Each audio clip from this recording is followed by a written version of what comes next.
पाठ क्रमांक 6 समानांतर रेखाएं। ये एकांकी है जिसके लेखक है सत्येंद्र शरत। लेखक का परिचय। सत्येंद्र शरत आधुनिक युग के प्रतिनिधि लेखक हैं जिन्होंने कथा साहित्य में अपनी लेखनी चलाकर मानव जीवन को, उसकी भावनाओं को उजागर कराते हुए मानव को स्वच्छ, साफ, सुधरा और निर्मल करते हुए उसे समाजोन्मुख व सर्वांगीण विकसित करने का प्रयास अपने साहित्य द्वारा किया है। एकांकी के पात्रों का परिचय। एकांकी में कुल मिलाकर 6-7 पात्र जो हैं जो महत्वपूर्ण हैं। एक पहला पात्र है माँ, ये जो विधवा स्त्री रहती है जिसके नरेश और अशोक 2 पुत्र रहते हैं, एक बहू रहती है, फिर बाद में दूसरे छोटे लड़की की पत्नी होती है और एक नाती रहता है। ऐसा इसका छोटा सा परिवार है। बड़ा लड़का है रमेश, जिसकी शादी हो चुकी है और जो घर की सारी जिम्मेदारी संभाल रहा है। छोटा लड़का है अशोक, नरेश का छोटा भाई है जो लेखक है, जिसकी नई नई शादी होती है, जिसका पालन पोषण बचपन से लेकर आज तक नरेश व उसकी माँ, उसकी पत्नी शकुंतला, यह दोनों करते आ रहे हैं। शकुंतला नरेश की पत्नी है, अशोक की भाभी है और एक पुत्र की माँ है। रमेश नरेश और शकुंतला का पुत्र है। एकांकी का सारांश।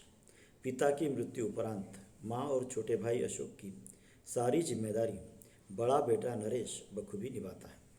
नौकरी करता है, खुद की शादी कर लेता है।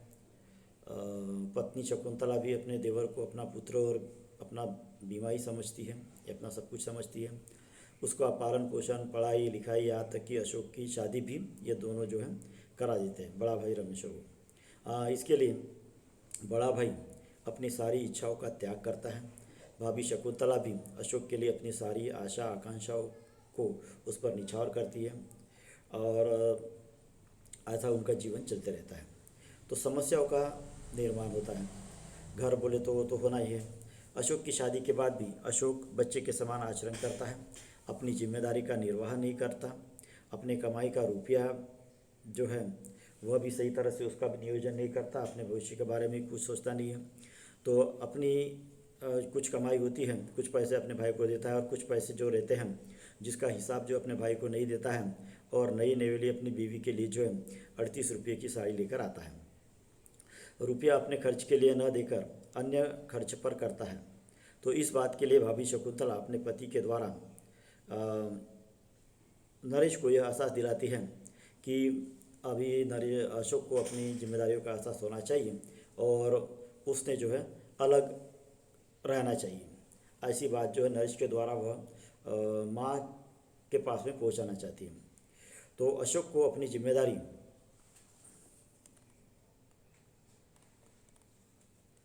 का एहसास हो, इस बात को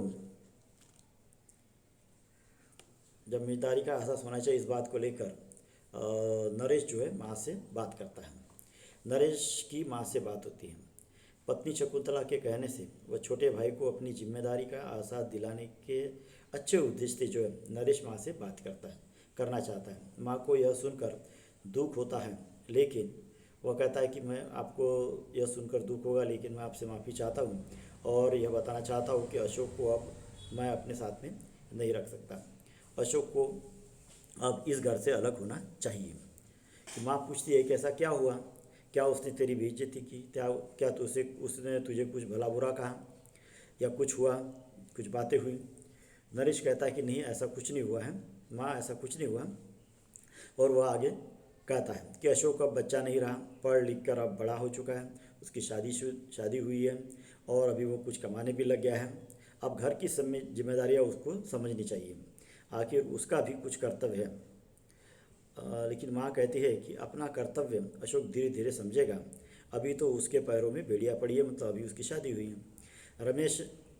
नरेश कहता है मैंने 18 साल में ही अपनी सारी जिम्मेदारियों को महसूस किया था, अशोक तो अभी 23 साल का है और आप कह रही हो कि अभी वो बच्चा है, अभी धीरे धीरे समझ जाएगा।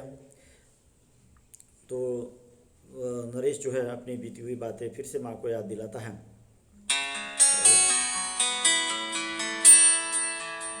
माँ भी कहती है कि माँ से कहता, आखिर तुम मुझ में ऐसे कौन से सुरख आपके पग लगे थे कि मैंने 18 साल में काम करना शुरू किया और ये 30 साल में क्यों नहीं कर रहा। तो माँ कांपते स्वरों में नरेश से कहती है, जब मुझ पर बिजली गिरी थी, अर्थात तेरे पिता की मृत्यु हुई थी, तब तू ही मेरे पीछे था। मेरे बेटे, तू एक रात में बच्चे से जवान बन गया। न बनता तो तेरी यह विधवा माँ और यह वो छोटा भाई अशोक किसके सहारे इस निर्दय संसार में रहते और किसके सहारे जीते। नरेश कहता है, पर मैं ही कितना सहूँगा। वह आसमान में ऊंची उड़ानें भरने वाला आज़ाद पंछी है। अशोक के बारे में कह रहा है। वह लेखक है, उदीयमान कलाकार है। उसके सामने उसका भविष्य का प्रश्न है। वह क्लर्की या मास्टरी में अपने को नहीं खपाना चाहता, अपना कैरियर नहीं करना चाहता। उसके सपने ऊंचे हैं। मुझे घर के लिए, उसके लिए, उसकी पत्नी के लिए रोटी जुटानी है। उसे केवल अपने लिए यश, प्रशंसा, मान, सम्मान, कीर्ति और ख्याति बटोरनी है। उसमें और इसमें बहुत फर्क है। और मैं कब तक कि यह सब काम जो है करते रहूँ, इस प्रकार वह माँ के सामने अपनी बात रखता है। व्यंग्य से हंसकर कहता है कि हम दोनों सगे भाई, एक ही माता पिता के रक्त हैं और एक ही माता पिता का रक्त हम दोनों भाइयों के अंदर बह रहा है। माँ कहती है, बड़ों ने छोटे के लिए त्याग करना चाहिए। नरेश कहता है, और माँ के पूछने पर बताता है कि ऐसी अनेक घटनाएं हैं कि जो अशोक के स्वार्थ की ओर इशारा करती है। अगर मैं ही स्वार्थी बन जाऊँ तो क्या होगा। मैं ही त्याग करते रहूँ, लेकिन अगर ये इसी प्रकार से काम करते रहेगा, अपनी जिम्मेदारी नहीं समझेगा, तो मैं ही कब तक जो है त्याग करते रहूँ। इस प्रकार जो है वो अपनी माँ से कहता है और अशोक को घर से अलग रहने के लिए बात कहता है। अखबार में कहानी और लेख छपने पर और सारा वृत्तांत बताता है कि अखबार में कहानियाँ और लेख छपने पर उसे जो पैसे मिले थे, तो उसने मुझे कुछ पैसे दिए, 2-3 बार ला कर दिए, लेकिन 40 रुपये का कोई हिसाब अभी तक दिया नहीं और उसके बारे में मुझे बताया तक नहीं। कल मेरी पत्नी शकुंतला ने मुझे बताया कि वह अपनी पत्नी के लिए सिल्क की 38 रुपये की एक प्रिंटेड साड़ी लेकर आया है। शकुंतला भी इस बात को माँ जी के सामने रहती है, उसके लिए कुछ सबूत भी देती है। माँ कहती है कि मुझे तो इस बात का कोई पता नहीं। शकुंतला इस बात को अपने पुत्र रमेश को बुलाकर सिद्ध करना चाहती है साड़ी के, और सिद्ध करने के तौर पर साड़ी लपेटे हुए कपड़े को ला कर देती है। और रमेश जो है उसके बारे में उसको पूछती है और रमेश उसको बताता है कि माँ के कहने पर ही वो कहता है कि ऐसा तो हुआ, और यह बात सिद्ध हो जाती है कि उसने साड़ी ली है।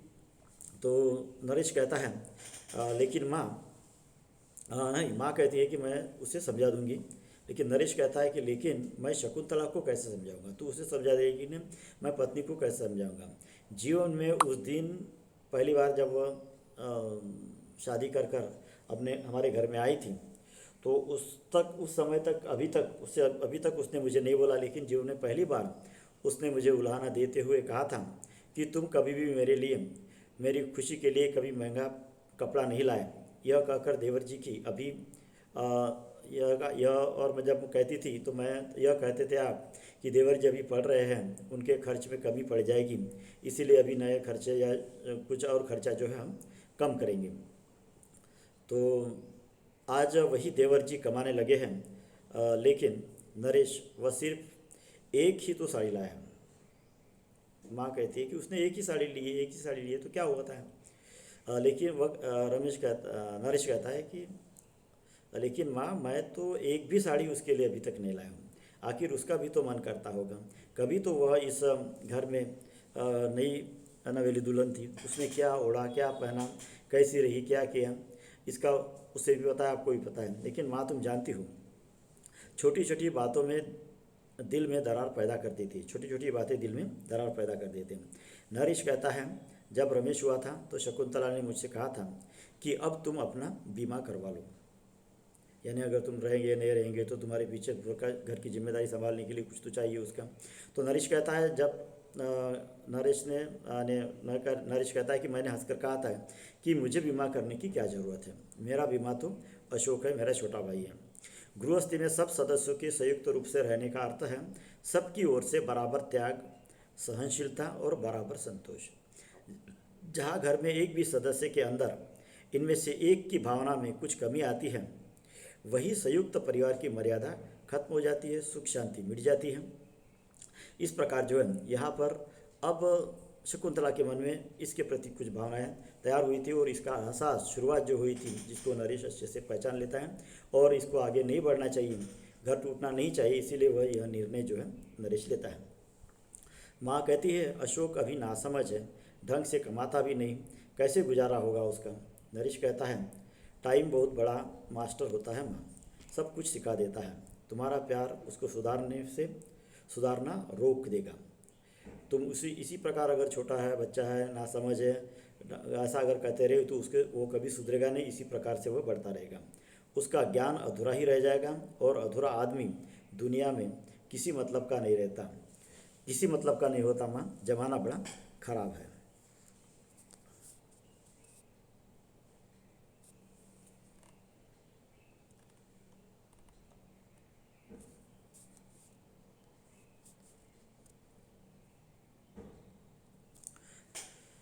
अशोक का प्रवेश।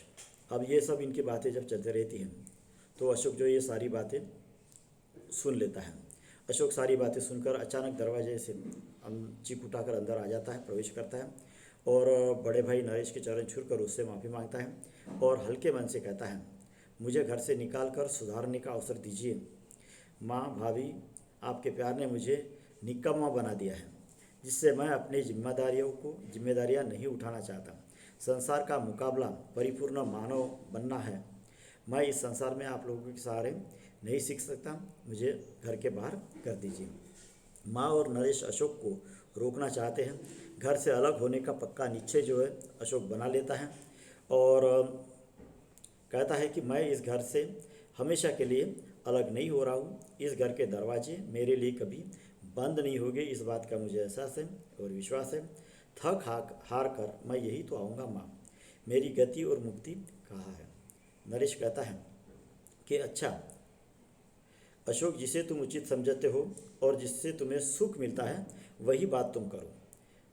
और इस निर्णय पर अशोक पहुंच जाता है कि अभी वह घर में नहीं रहेगा, घर के बाहर रहेगा या घर छोड़कर जाएगा और स्वतंत्रता से अपनी जिम्मेदारी समझकर काम करेगा। तो थक हार कर करेगा। और नरेश कहता है माँ कहती है एकदम फूट पड़ती है, एक बेटा घर छोड़कर चले जाता है। नहीं अशोक, तुम नहीं जाओगे। अशोक कहता है कि मुझे हंसी खुशी विदा करो, तुमने अपने बड़े लड़के को आदमी बना दिया है। माँ के आंसू पूछता है माँ, तुम्हारा छोटा लड़का एक जिम्मेदार आदमी बनने जा रहा है, उसके मन में परिवार का मोह मत जगाओ। भगवान से प्रार्थना करो कि उसमें समझ आ जाए ताकि एक दिन तुम उसका फिर स्वागत कर सको। नरेश कहता है हाँ अशोक, हम हमेशा तुम्हारा स्वागत करने के लिए तैयार रहेंगे। अशोक माँ के आंचल में मुंह छिपाकर रोता है। माँ और अशोक की नज़र बचाकर रमेश भी जो अपने आंसू पोंछता है, यानी उसे भी बुरा लगता है, लेकिन परिस्थिति ऐसी रही थी या व्यवस्था ही ऐसी आ चुकी थी कि अभी उसे घर के बाहर निकाले सिवा कोई दूसरा इलाज नहीं था। नन्हा रमेश और शकुंतला दरवाजे की चौखट का आसरा लेकर खड़े हो जाते हैं। माँ बेटे इस मिलन में अनायास ही माँ और बेटे की आंखें भर आई थी, यानी किसी को लगता नहीं है कि वह छोड़कर चले जाएं, लेकिन जब तक उस पर जिम्मेदारियां नहीं दी जाती, जब तक इस बात का एहसास नहीं लाया जाता, तब तक जो वो अपना काम नहीं कर सकता या आगे संसार में जीना नहीं सीख सकता। यह जो है नरेश का एक अच्छा विचार था। तो इस प्रकार कहानी के द्वारा एक छोटे भाई को मजबूर होकर जो है अपनी जिम्मेदारियों का एहसास दिलाने के लिए बड़ा भाई घर के बाहर निकलता है, जिसे वह अपने पुत्र के समान समझता है, अपना बीमा समझता है, उसके लिए अपनी पूरा जीवन लगा देता है। उसी को वह मजबूर होकर बाहर निकलने का प्रयास करता है, क्योंकि घर न टूट पाए, यानी महिलाओं में झगड़ा न हो पाए, इसीलिए। तो इस प्रकार का एक समानांतर रेखा यानी समानता दोनों में रहनी चाहिए और परिवार बड़ा रहना चाहिए, इस प्रकार की बात लेकर जो है लेखक ने एक पारिवारिक कहानी हमारे सामने रखी है। तो कहानी का उद्देश्य है कि संयुक्त परिवार में घर के सब प्राणी एक दूसरे के लिए दुख सहे, एक दूसरे के लिए त्याग करें, जो भी करें सुख और संतोष के लिए नहीं, एक दूसरे के लिए एक दूसरे के सुख और संतोष के लिए करें। आज हर एक ने अपनी अपनी जिम्मेदारी और कर्तव्य पूरी ईमानदारी से निभाना चाहिए, तभी मानव सुखी समाधानी रहकर परिपूर्ण विकसित हो सकेगा। और यही जिम्मेदारियों का एहसास दिलाना, सबने अपने अपने काम करनी चाहिए, अपने अपनी कर्तव्य निभाना चाहिए। यही परिवार के हर सदस्यों को यही बात जो है यहाँ पर बताना चाहिए। इसमें शायद लेखक ये भी बताना चाहता है कि बच्चा रहे, बूढ़ा रहे, जवान रहे, महिला रहे, पुरुष रहे, घर के इसमें सबकी जिम्मेदारी समान होती है और सब ने घर के इसमें जो अपनी जिम्मेदारी निभाना चाहिए, अपना अपना कर्तव्य करते रहना चाहिए। इस प्रकार यह बताना और परिवार को बनाए रखना, आदमी आदमी में संबंध बनाए रखना, परिवार संयुक्त परिवार बनाए रखना, यह जो है बताना एक समानांतर कहानी का उद्देश्य जो है लेखक की इसमें है। इसमें कुछ प्रश्न हैं। तो एकांकी के पात्रों का परिचय लिखिए। ये पहला प्रश्न है कि एकांकी में कौन कौन पात्र हैं, क्या क्या उसकी भूमिका है। दूसरा हम ले सकते हैं कि एकांकी का सारांश लिखिए।